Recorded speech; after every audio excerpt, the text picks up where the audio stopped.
ایک بزرگ کے پاس نا کچھ بندے آئے اور آ کر کہنے لگے حضور بارش نہیں ہو رہی، دعا فرمائیے۔ وہ بڑے ولی کامل تھے، لوگ بڑی دور سے ان کے پاس آتے تھے۔ تو انہوں نے بولا کہ آپ نے ایسا کرو، یہ سامنے ایک دکان ہے، ادھر ایک بندہ بیٹھا ہوا ہے دکان کا مالک، اس کو جا کے بولو دعا کر دیں۔ تو بندے بڑے حیران ہوئے کہ وہ تو کبھی نہ نماز پڑھنے آیا، نہ کبھی ہم نے اس کو مسجد میں دیکھا، نہ کبھی اس نے کوئی ذکر کرتے ہوئے، کوئی اچھا کام کرتے ہوئے تو دیکھا نہیں اس کو، تو یہ حضرت صاحب ہمیں اس کے پاس کیوں بھیج رہے ہیں؟ پھر ان کے دل میں یہ بھی بات آئی کہ اگر یہ ان کے پاس بھیج رہے ہیں تو مطلب وہ ان سے کچھ زیادہ ہوں گے تو بھیج رہے ہیں، اور یقین کامل کے ساتھ بھیج رہے ہیں کہ جاؤ گے دعا قبول ہو جائے گی۔ تو وہ بندے ان بزرگوں کے کہنے پر وہ دکاندار کے پاس گئے اور جا کر ان کو بولا کہ حضرت بارش نہیں ہو رہی، قحط ہو رہا ہے، معاملات بڑے سخت ہو رہے ہیں، دعا فرمائیے بارش ہو جائے۔ تو یہ لکھا ہوا ملتا ہے کہ وہ جو دکاندار تھا اس نے ہاتھ اٹھائے، بس اس کے ہاتھ اٹھانے کی دیر تھی کہ بارش برسنا شروع ہو گئی۔ بندے بڑے حیران ہوئے اور کہنے لگے کہ یار اس نے تو کبھی نماز نہیں پڑھی، کبھی قرآن نہیں پڑھا، کبھی کوئی اچھا کام نہیں کیا، پھر اتنا مستجاب الدعوات۔ پھر پوچھا گیا کہ بھائی اس کی وجہ کیا ہے؟ تو وہ کہنے لگا اور تو کوئی نیک عمل نہیں ہے میرے پاس، اور کوئی نیکی نہیں ہے میرے پاس، لیکن ایک چیز ہے، جب بھی میں تولتا ہوں نا کوئی چیز، وزن پورا پورا رکھتا ہوں، جب بھی میں کوئی چیز بیچتا ہوں جھوٹ نہیں بولتا، جب بھی میں کوئی چیز بیچتا ہوں اس کی غلط تعریف نہیں کرتا کہ یہ اس طرح یہ اس طرح، جو جس طرح میں ویسے ہی بیچتا ہوں، وزن کرنا ہو تو برابر برابر بلکہ زیادہ دیتا ہوں، کبھی کم نہیں دیا۔ تو اگر وہ بندہ جو ناپ تول میں کمی نہیں کرتا، جو چیز کی غلط تعریفیں نہیں کرتا، جو اپنے مسلمان بھائیوں کو غلط چیزیں نہیں دیتا، وہ اتنا مستجاب الدعوات ہو سکتا ہے۔ تو 5 وقت کا نمازی جس نے 8-10 حج بھی کیے ہوئے ہیں، جس کی دکان کا نام بھی بسم اللہ مکی دکان ہے، اگر وہ جھوٹ بولے تو پھر حضرت جی بات کہاں جاتی ہے؟ حج بھی کیے ہوئے ہیں، دکان کا نام بھی بڑا سبحان اللہ ماشاءاللہ زبردست ہے، لیکن اندر کیا ہو رہا ہے وہ ہر بندہ جانتا ہے۔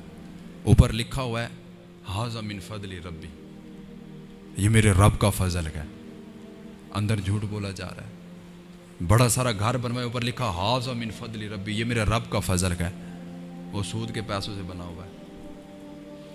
حضرت جی آج ہم صبح سے شام تک، رات سے پھر صبح تک، ایک ایک سانس جو ہے ہماری سود میں گھری ہوئی ہے۔ کبھی ہم نے سوچا ہے، اور کبھی ہم نے یہ سوچا ہے، یہ حدیث مبارکہ ہے، مفہوم ہے اس کا، کہ جب ایک بندہ جھوٹ بولتا ہے تو رحمت کے فرشتے 40 قدم 40 فٹ اس سے دور چلے جاتے ہیں۔ تو یہ بندہ سارا دن بولتا ہی جھوٹ ہو، جو کبھی سچی نہیں بولتا، پھر برکت کہاں سے آئے گی؟ پھر وہ لاکھوں کمائے کروڑوں کمائے، برکت ہی کوئی نہیں ہے۔ وہ جھوٹ بول رہے ہیں، تو جھوٹ بول کر اپنا سودا نہیں بیچو۔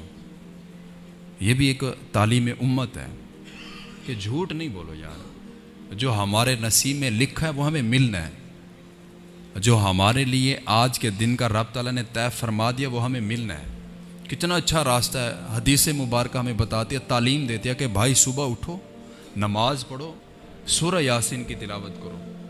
یہ حدیث مبارکہ کا مفہوم ہے۔ ام المومنین اما عائشہ صدیقہ رضی اللہ تعالیٰ عنہ، آپ اس حدیث کی راویہ ہیں، آپ فرماتی ہیں کہ حضور پاک علیہ الصلوۃ والسلام کو فرماتے ہوئے میں نے سنا، اور آپ روایت کرتی ہے کہ جو بندہ صبح کی نماز پڑھ کے اس کے بعد رب کی رضا کے لیے سورہ یاسین کی تلاوت کرتا گیا تو اس دن کے سارے کام رب تعالیٰ اپنے ذمہ کرم پر لے لیتا ہے کہ بندے تجھے پریشان ہونے کی ضرورت نہیں ہے۔ تو اتنا اچھی چیز جب ہمارے پاس موجود ہو، پھر جھوٹ بولنے کی کیا ضرورت ہے؟ جب اتنا اچھی چیز ہمارے پاس موجود ہو حضرت جی، پھر چیز کو غلط طریقے سے بیچنے کی کیا ضرورت ہے؟ جب اتنا اچھی چیز ہمارے پاس موجود ہے پھر سود لینے کی کیا ضرورت ہے؟ ہمیں ان چیزوں سے بچنا چاہیے، ہمیں ان چیزوں سے دور رہنا چاہیے۔ یار دنیا سے محبت کر لی ہے، دنیا داروں سے محبت کر لی ہے، دنیا کے مال سے محبت کر لی ہے، کوئی وفا نہیں ملی۔ تو یار ذرا اللہ سے بھی محبت کر کے دیکھو، اس دین سے محبت کر کے دیکھو، پھر دیکھو تو صحیح یار کیا کیا ہوتا ہے۔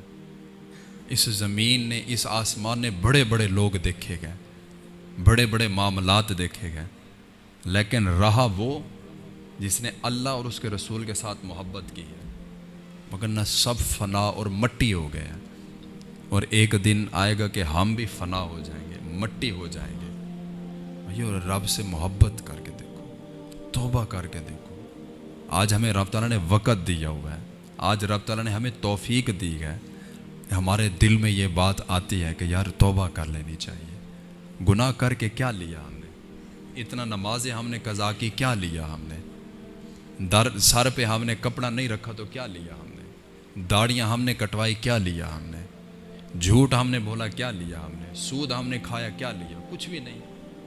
جتنا مرضی اکٹھا کر لو بھائی جان، یہی ہونا ہے کہ اینڈ پہ یہ جس کو بچانے کے لیے ہم نے اپنی دنیا و آخرت خراب کر رکھی ہے، صرف ایک جملہ ہے، شادی کرنے لگیں، شادی حال بک نہیں کروائیں گے تو کیا ہوگا؟ لوگ کیا کہیں گے؟ صرف یہ ایک جملہ جو ہے ہمیں تباہ و برباد کر گیا کہ یار ہم اگر شادی حال بک نہیں کروائیں گے تو لوگ کیا کہیں گے کہ یار اتنا ماڑا بندہ، اس کے پاس پیسہ کوئی نہیں ہے۔ اگر شادی پہ ہم اچھا لباس نہیں پہنیں گے تو لوگ کیا کہیں گے؟ اگر ہمارے پاس پیسہ نہیں ہوگا تو لوگ کیا کہیں گے؟ اگر ایک بندہ فلاں مہنگی ہوٹل پہ جا کے کھانا کھاتا ہے، ہم نہیں کھائیں گے تو وہ لوگ کیا کہیں گے؟